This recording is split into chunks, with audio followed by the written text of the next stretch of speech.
Welcome to my channel learning with Zargul. उम्मीद है आप सब खैरियत से होंगे। आज फिर मैं आपके लिए एक बहुत इंफॉर्मेटिव वीडियो लेकर हाजिर हुई हूँ। शॉपिंग वोकैबुलरी वर्ड्स, शॉपिंग के मुतल्लिक इंग्लिश के कुछ अल्फाज। बड़ी मार्केट, सुपर मार्केट। मोल भाव करना, यानी कि अगर आपने कोई चीज़ लेनी है, आपको वो उसकी कीमत कम करानी है तो उसे इंग्लिश में क्या कहेंगे?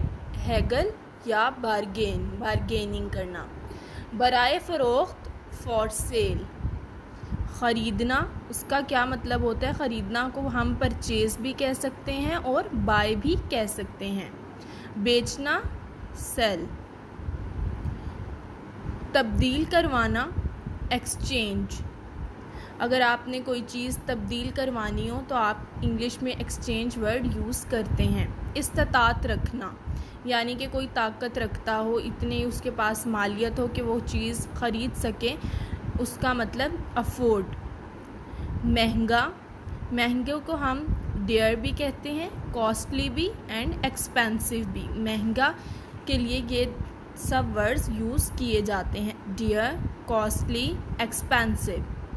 सस्ता, चीप, इनएक्सपेंसिव के दोनों वर्ड्स यूज़ होते हैं। देन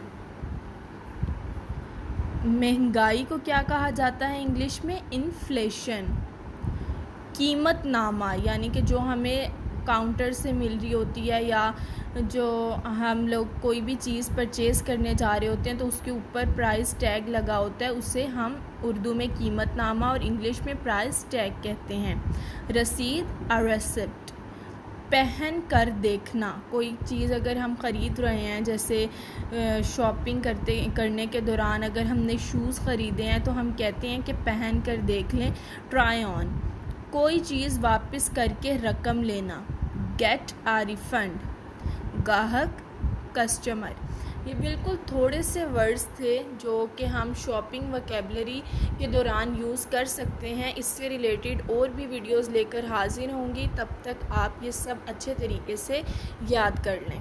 तब तक के लिए अल्लाह हाफ़िज़।